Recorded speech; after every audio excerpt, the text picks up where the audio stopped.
जय श्री कृष्ण दोस्तों। आइए सुनते हैं बैसाख महात्मा का 7वां अध्याय। नारद जी कहने लगे कि मिथिलापुरी का राजा यह अद्भुत चरित्र देखकर ऋषि के आगे हाथ जोड़कर खड़ा हो गया और कहने लगा कि महात्मा, इस धर्म को विस्तार पूर्वक सुनने की मेरी इच्छा है, जिससे यह इवांश वंश का राजा मोक्ष को प्राप्त हुआ। श्रुति देव कहने लगे कि राजन, तुम धन्य हो जो युवा अवस्था में भी तुमको भगवान के प्रिय धर्म के लिए इतना प्रेम है। बहुत धर्मों के संचित शुभ कर्मों के बिना प्राणी की बुद्धि भगवान की कथा आदि में नहीं लगती। इस युवा अवस्था में इतना बड़ा राज्य पाकर तुम्हारी ऐसी मति को देखकर मैं तुमको श्रेष्ठ वैष्णव मानता हूँ।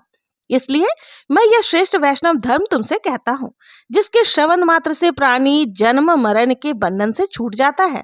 जैसे प्रत्येक मनुष्य के लिए शौच, स्नान, संध्या, तर्पण आदि नित्य नियम कर्म है, वैसे ही बैसाख मास के कुछ कर्म है। वैशाख धर्मों के समान कोई धर्म नहीं है। जो कोई इन धर्मों को नहीं करता उसका स्वर्ग प्राप्त नहीं होता। जैसे बिना राजा की प्रजा उपद्रवों से नष्ट हो जाती है, वैसे ही बहुत से धर्म भी नष्ट हो जाते हैं।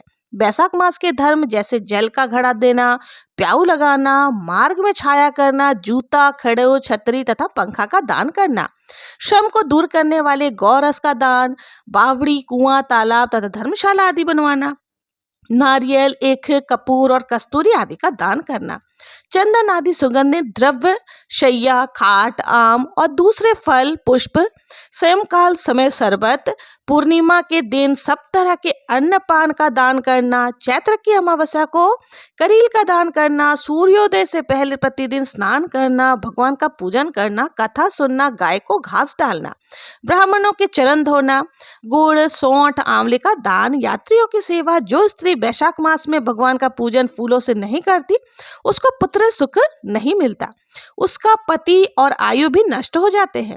इस मास में भगवान विष्णु, लक्ष्मी जी और अपने पार्षदों के साथ इस पृथ्वी पर लोगों के घर में जाकर उनकी परीक्षा लेते हैं।